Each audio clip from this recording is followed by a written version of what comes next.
you and somebody have a shared challenge, that person should become a part of your family.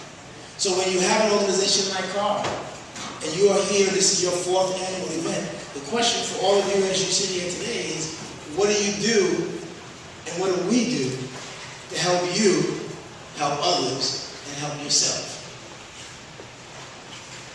Now that's an equation. What do you do and what do we do to help you help yourself and help someone else? These young ladies who are here today, many of you saw them, and the first thing most of them did, with the exception of one lady, was read off their number. So you say, well, Malcolm, why did you say that?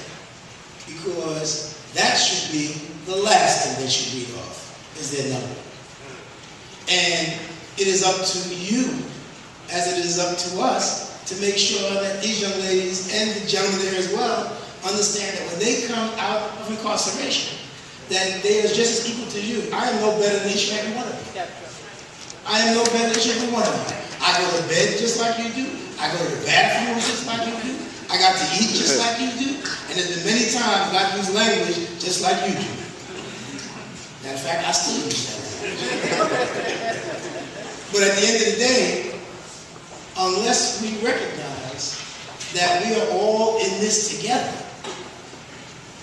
I mean, I ran off those statistics, not to say to you, gee, man, those are some harsh numbers for what's going on in this industry, because you know this is an industry. Let's be very clear. Some people call it the prison system, some people call it the prison industrial complex. This is a business. Corecraft is a business. When you manufacture things for Corecraft, they sell that thing in a 5, 10, 20%, 30% markup. This is a business. You know how many people clean white sheets? You know how much money a business makes off of cleaning sheets? Yes, sir. You know how much money they make off of just providing this lotion to clean the floors? What they provide for food? This is a business. Make no mistake about it. So while you have to be a part of this organization and understand you don't want to go back and you want to talk to other people not to go back, remember the challenges that we face. The challenge that we face, that you are up against a monster. And the monster isn't the fact that you say, well, I've done this wrong, or I don't know if I really want to do this next. The monster is that system that is saying, we need you, because guess what? When you come in, I can plan the future of my son, what school he's going to go to.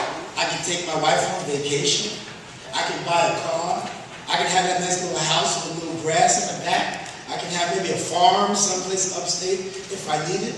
I mean, they plan their futures. So you have the benefit of understanding all of this. You are a product of that system. But you are also a product of God.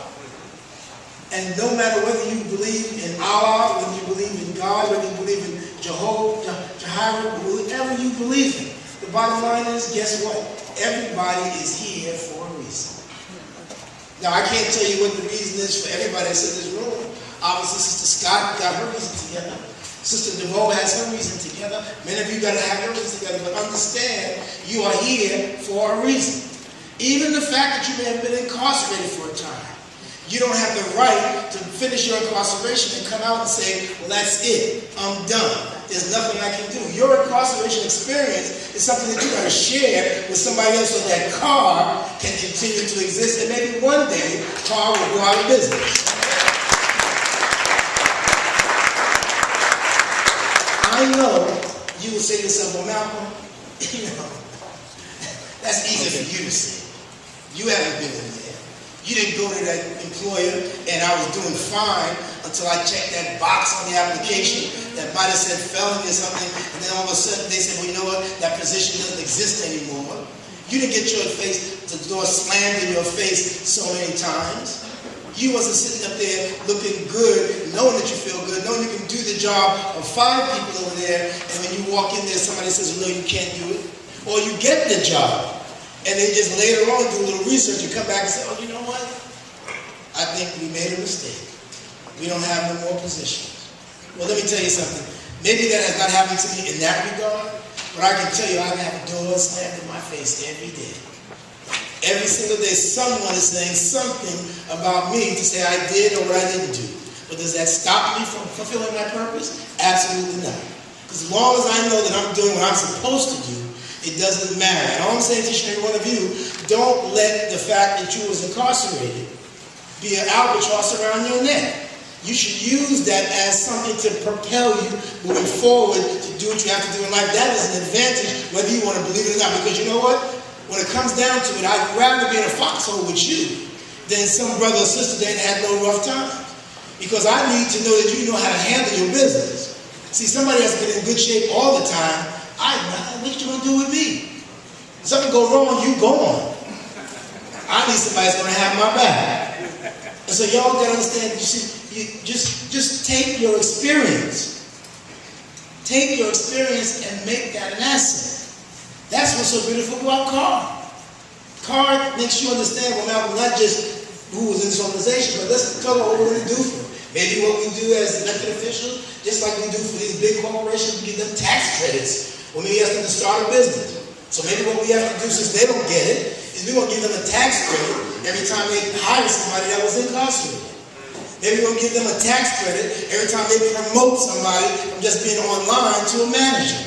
Maybe we're going to tell them every time you hire somebody that was incarcerated, we may even give you some help in state business, or just like we do with minority businesses. We tell every company that's doing business with the state, you got to hire a certain amount of businesses that are minority.